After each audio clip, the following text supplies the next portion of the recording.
अस्सलामुअलैकुम स्टूडेंट, उम्मीद करती हूँ आप सब खैरियत से होंगे। This is me Umme Aman. Student, हम अपना चैप्टर नंबर 2 पढ़े थे 9th क्लास बायोलॉजी में, जिसमें हमने सॉल्विंग अ बायोलॉजिकल प्रॉब्लम के डिफरेंट कॉन्सेप्ट को डिस्कस किया, डिफरेंट बायोलॉजिकल मेथड को पढ़ा। आज हम अपना सेकेंड लास्ट टॉपिक डिस्कस करेंगे, that is organisation and data analysis. ठीक है, कि हम डेटा को कैसे ऑर्गेनाइज करेंगे और डेटा एनालाइज किस तरीके से किया जाता है। सही है, तो सबसे पहले इस चीज़ को हम अंडरस्टैंड करेंगे कि डेटा ऑर्गेनाइजेशन जो है वो हम क्यों करते हैं और उसमें हम किस तरीके की चीज़ों को लिखते हैं। यानी हम अपना जो रिपोर्ट बनाते हैं अपने डिजीज़ का, अपने प्रॉब्लम का, उसमें कैसी चीज़ों को लिखते हैं। ठीक है, तो आपकी बुक में जो है वो पेज नंबर 23 में ये बात लिखी है। बुक में page number 23 data organisation and data analysis पे, कि हम किसी भी डेटा को ऑर्गेनाइजेशन करने के लिए या डेटा बनाने के लिए हमें सबसे पहले एक टेबल और ग्राफ बनाना पड़ेगा, ताकि हम उसमें अपने तमाम डेटा को प्लॉट कर सकें। ठीक है, आगे हमारे पास लिखा है कि जब हम कोई भी डेटा जब हम बनाएंगे तो उसमें हमने प्रीवियस ऑब्जर्वेशन में कोई भी चीज़ नोट की हो, चाहे वो बुरी हो, चाहे वो हमारे जो है हाइपोथेसिस को सपोर्ट नहीं कर रही हो, तमाम चीज़ें हम उसे अलग नहीं करेंगे बल्कि उसी में रिकॉर्ड करेंगे। ठीक है, तो डेटा में आपको सबसे पहले डेटा ऑर्गेनाइजेशन के लिए टेबल ग्राफ को बनाना पड़ेगा। दूसरी चीज़ हमें कि हमारे डेटा में, हमारी ऑब्जर्वेशन में कोई भी चीज़ जो हमें दिखी हो, भले उसे हमारे हाइपोथेसिस ने सपोर्ट ना किया हो, लेकिन हम उसे फिर भी लिखेंगे। ठीक है, अब डेटा बनाने के लिए, डेटा ऑर्गेनाइजेशन के लिए या डेटा एनालिसिस के लिए दो चीज़ों की ज़रूरत पड़ती है। ठीक है, किसी भी डेटा को बनाने के लिए in any data analysis the scientific methods are applied. अब हमारे पास एक ऐसा मेथड है जो उस डेटा को बनाने के लिए अप्लाई होता है। अब वो मेथड क्या है? सबसे पहला रेशो, हमें जो है अपने डेटा का रेशो निकालना होता है। दूसरा हमें प्रोपोर्शन बताना होता है। ठीक है, तो रेशो और प्रोपोर्शन आपने पढ़ा होगा कि जब हम दो वैल्यू का कंपैरिजन करते हैं तो हम उसे रेशो कहते हैं। ठीक है, यानी कि कंपैरिजन बिटवीन टू वैल्यूज, उसे हम क्या कहते हैं? रेशो कहते हैं। और उसमें डिनोट हम करते हैं इस तरीके से। अगर आपने रेशो निकाला है 2 × 4 का, तो हम उसे ऐसे डिनोट करेंगे। ठीक है, अब हम जब दो रेशो निकालेंगे और उस रेशो के दरमियान कंपैरिजन करेंगे तो वो हमारे पास क्या कहलाएगा? प्रोपोर्शन कहलाएगा। जैसे हमारे पास 2 जो है वो 4 था एक हमारी रिपोर्ट में, और दूसरे रिपोर्ट पे आपने कोई भी टेस्ट किया हो, उसका आंसर आपके पास 3 × 1 आ रहा, तो हम जब इनको दोनों रेशियो को साथ में कंपेयर करेंगे तो ये हमारे पास प्रोपोर्शन कहलाएगा, जो कि हमारे पास कोटेशन से जो है वो डिनोट किया जाता है। सही है, तो ये हमारे पास रेशियो है और प्रोपोर्शन है। तो किसी भी डेटा को बनाने के लिए, एनालाइज करने के लिए रेशियो और प्रोपोर्शन की बहुत ज़्यादा ज़रूरत होती है।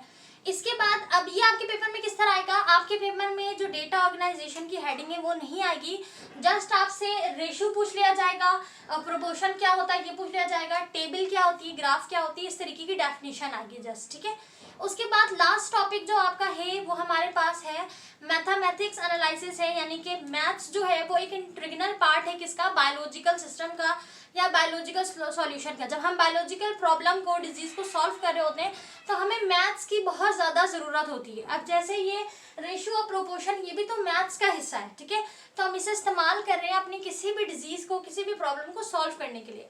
तो आपसे डेफिनेशन पूछी जा सकती है, व्हाट इज मैथमेटिकल बायोलॉजी, कि मैथमेटिकल बायोलॉजी क्या है? तो उसकी डेफिनेशन है, it is a field of research.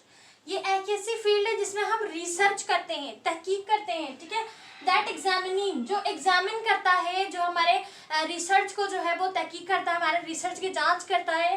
Mathematical representation of biological system, अब हम अपने बायोलॉजिकल सिस्टम में उसे मैथमेटिकली प्रूव करते हैं, मैथमेटिकली कॉन्सेप्ट में समझाते हैं। ठीक है, तो मैथमेटिकल बायोलॉजी अगर आपसे कोई पूछे क्या है, तो हमारे पास एक ऐसी फील्ड है रिसर्च की जिसमें हम एग्जामिनिंग करते हैं मैथमेटिकल रिप्रेजेंटेशन देके।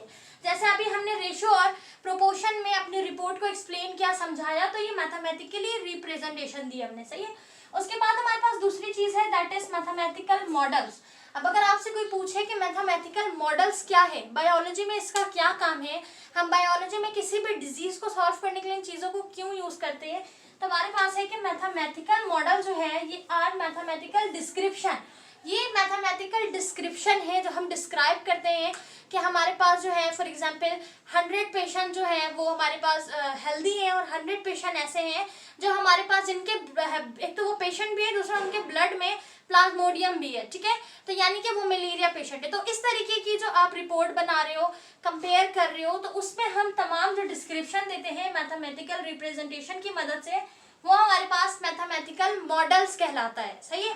आगे लिखा है of system using mathematical concepts and languages. अब मैथमेटिक के कॉन्सेप्ट्स अप्लाई करके, उनके लैंग्वेजेस को यूज करके जो चीज हम जो है मॉडल तैयार करेंगे वो हमारे पास मैथमेटिकल मॉडल्स कहलाएगा, ठीक है।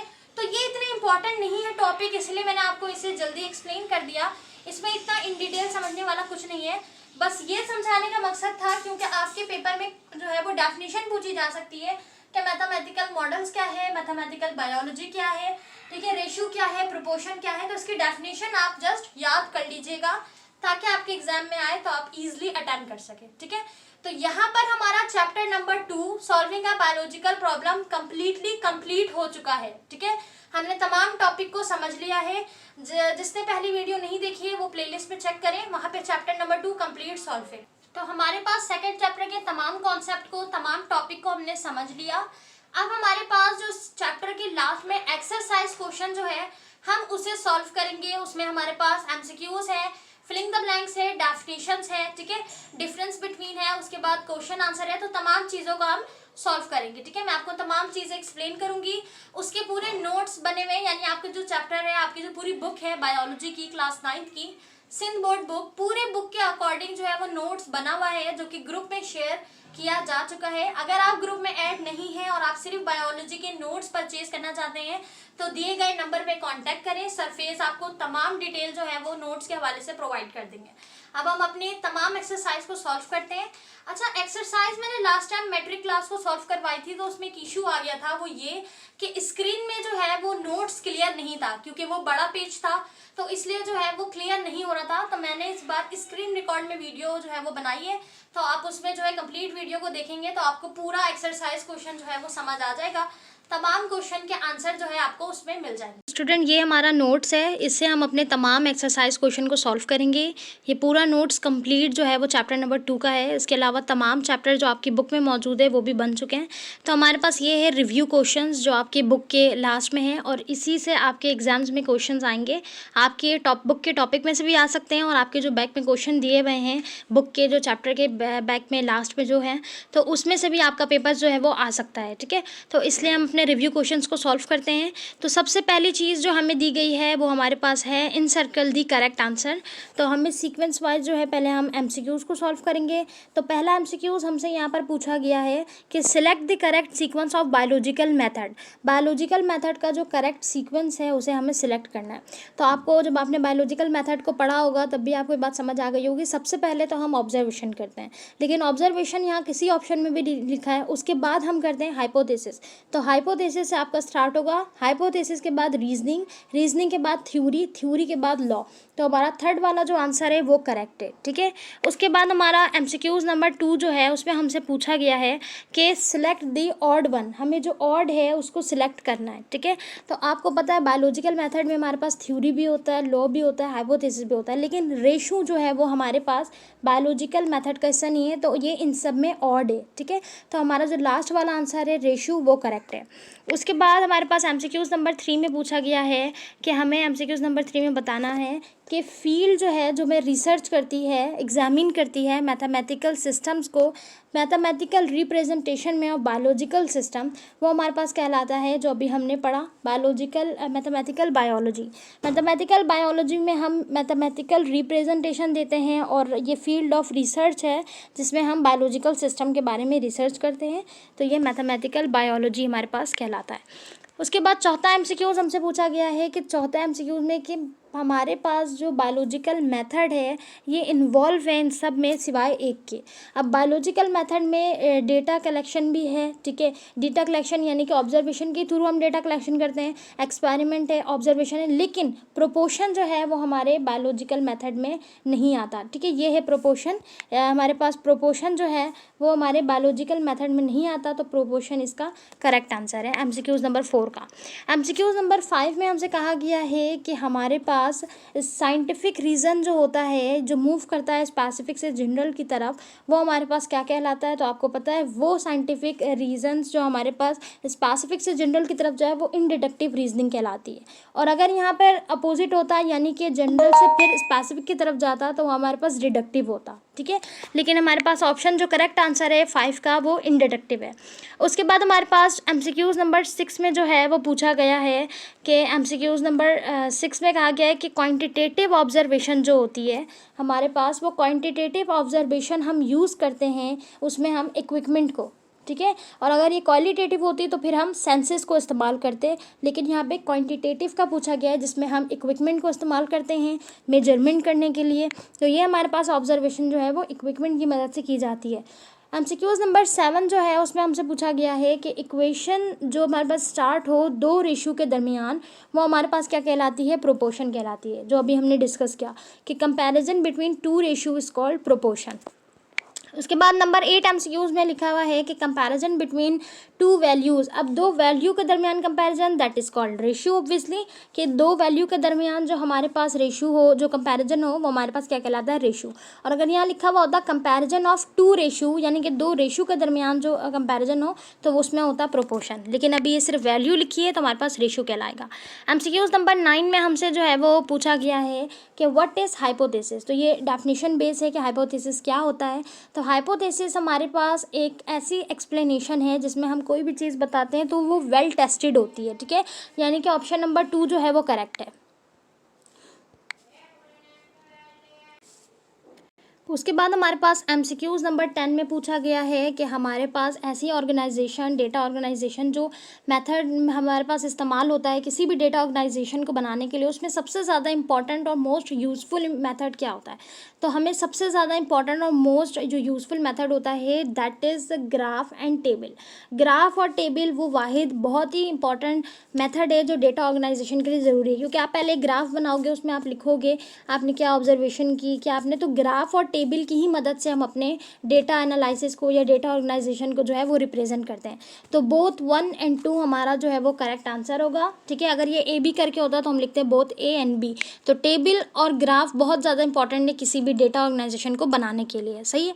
उसके बाद हमारे पास जो क्वेश्चन नंबर 2 है that is fill in the blanks. तो हम फिलिंग द ब्लैंक्स को सॉल्व करते हैं। पहला फिलिंग द ब्लैंक्स जो है वो हमसे पूछा गया है कि solving a problem approach of biology and other sciences called biological method. किसी भी प्रॉब्लम को सॉल्व करने के लिए बायोलॉजी की हो या किसी अदर साइंसेस की हो, उसको हम अप्रोच करते हैं by the help of biological method. पहले ऑब्जर्वेशन, हाइपोथेसिस, फिर रीजनिंग, फिर हमारे पास जो है वो थ्योरी, फिर हमारे लॉज। तो ये बायोलॉजिकल मेथड की मदद से किसी भी बायोलॉजिकल प्रॉब्लम या साइंस की प्रॉब्लम को सॉल्व किया जाता है।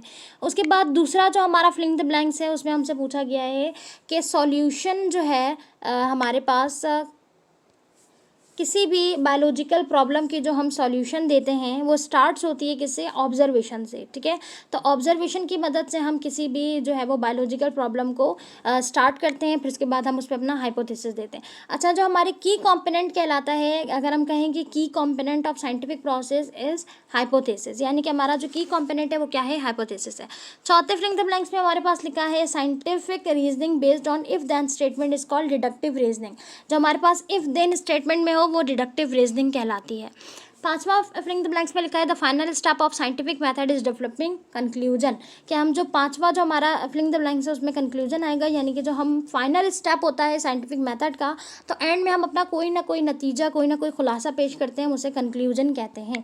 नंबर 6 फिलिंग द ब्लैंक्स में जो पूछा गया है द यूनिफॉर्म और कॉन्स्टेंट फैक्ट ऑफ नेचर। जो हमारे पास है ऐसी थ्योरी जो चेंज ना हो, कॉन्स्टेंट रहे, वो हमारे पास कहलाती है साइंटिफिक लॉ या फिर प्रिंसिपल, ठीक है। उसके बाद नंबर 7 फिलिंग द ब्लैंक्स में आएगा आपके पास मैथमेटिक्स, क्योंकि लिखा हुआ है once you have the data you may need to perform dash analysis, यानी मैथमेटिक्स। जब आपके पास पूरा डेटा आ जाए तो आपको किस चीज़ की ज़रूरत होती है, मैथमेटिक एनालिसिस की ज़रूरत होती है। उसके बाद हमारे पास नंबर 8 फिलिंग द ब्लैंक्स में पूछा गया है the equation starting to ratio are equal to proportion. जब रेशियो का जिक्र आ जाए, दो रेशियो के दरमियान कंपैरिजन हो, दो इक्वेशन हो, एक इक्वेशन हो जिसमें दो रेशियो हो, तो हमारे पास प्रोपोर्शन कहलाता है। फिर लिखा है रेशियो क्या है, ratio is the comparison of two values, तो यहाँ 2 आएगा। लास्ट फिलिंग द ब्लैंक में हमारे पास आएगा प्लाज्मोडियम, क्योंकि लिखा है the cause of malaria is, सबसे जो ज़्यादा सबब बना मलेरिया का वो क्या बना, प्लाज्मोडियम, कि जिस पेशेंट के ब्लड में प्लाज्मोडियम था उन्हें क्या था, मलेरिया था, वो मलेरिया के पेशेंट थे। उसके बाद हमारा क्वेश्चन नंबर 3 है that is define the following, यानी आपसे कुछ डेफिनेशंस, कुछ टर्म्स पूछी गई हैं और पेपर में भी ये इसी तरीके से आती है। तो सबसे पहला हमसे पूछा गया है कि रेशियो क्या होता है, तो यहाँ लिखा हुआ है कि ratio is a comparison of two values express as quotation. हमारे पास जो दो वैल्यू के दरमियान कंपैरिजन हो वो क्या कहलाता है, रेशियो कहलाता है। उसके बाद हमारे पास लिखा है बायोलॉजिकल मेथड क्या है, तो उसकी डेफिनेशन हमारे पास ये रही कि बायोलॉजिकल मेथड जो है वो एक ऐसा स्टेप है, स्टेप वाइज प्रोसेस है जिसमें हम साइंटिस्ट फाइंड करते हैं reasons of any biological problem about living organism, कि लिविंग ऑर्गेनिज्म में जो प्रॉब्लम हुई है, लिविंग थिंग्स में जो प्रॉब्लम्स हुई है, बायोलॉजिकल प्रॉब्लम जो हुई है, उसको जो हम स्टेप वाइज उसको मालूम जो करते हैं, उसके रीजंस को फाइंड करते हैं, वही हमारे पास बायोलॉजिकल मेथड आ जाता है। जैसे ऑब्जर्वेशन, हाइपोथेसिस, थ्योरी, ये तमाम बायोलॉजिकल मेथड ही हैं, ठीक है।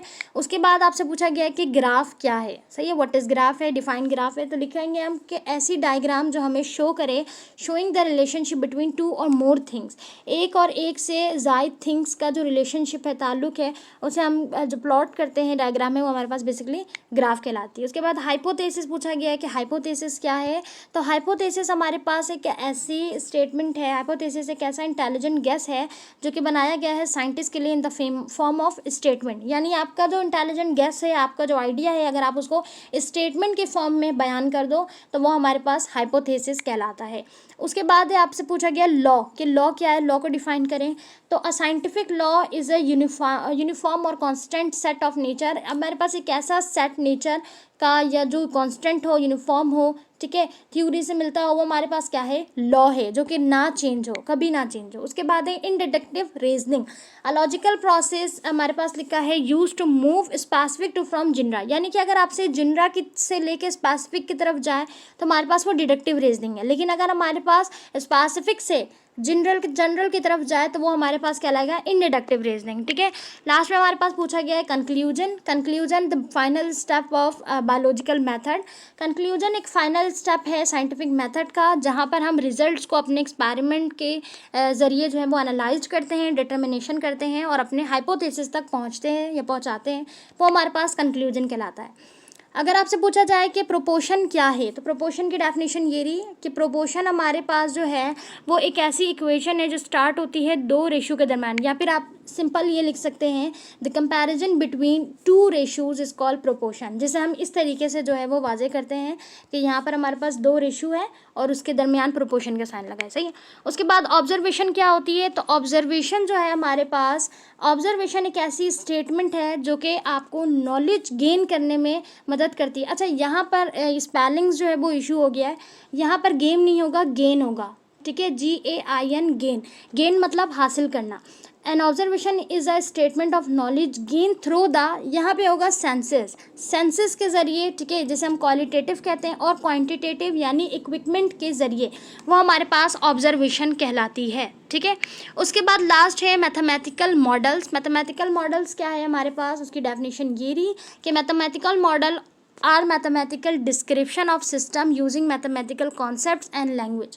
मैथमेटिकल एक ऐसा मॉडल है जो आपको मैथमेटिकल डिस्क्रिप्शन प्रोवाइड करता है, किसको यूज़ करते के, मैथमेटिकल कॉन्सेप्ट्स को और लैंग्वेजेस को इस्तेमाल करते हुए आपको एक पूरा मॉडल दे, वो हमारे पास मैथमेटिकल मॉडल कहलाता है। तो ये हमारे पास जो है सबसे पहले MCQs थे आपकी बुक में, इन सर्कल दी करेक्ट आंसर, दूसरा हमारे पास जो है वो फिलिंग द ब्लैंक्स था, और तीसरा हमारे पास जो है वो डेफिनेशन पूछी गई थी। तो ये हमारी वीडियो का पार्ट 1 है जिसमें हमने ये तमाम चीज़ें डिस्कस की। इंशाल्लाह इस वीडियो के पार्ट 2 में हम अपने डिफरेंस बिटवीन जो है क्वेश्चन उसे डिस्कस करेंगे, क्वेश्चन नंबर 4 को, और उसके अलावा हम अपने क्वेश्चन नंबर 5 यानी कि शॉर्ट आंसर क्वेश्चन को जो है वो कंप्लीट करेंगे। ठीक है, तो ये वीडियो का पार्ट 1 है। इंशाल्लाह पार्ट 2 जो है वो जल्दी अपलोड कर दिया जाएगा। वीडियो हेल्पफुल रही है तो लाजमन लाइक करें। नोट्स आपको अगर परचेज़ करने हैं अगेन तो दिए गए नंबर पर कॉन्टैक्ट करें। सर फैज़ आपको तमाम डिटेल जो है वो गाइड कर देंगे।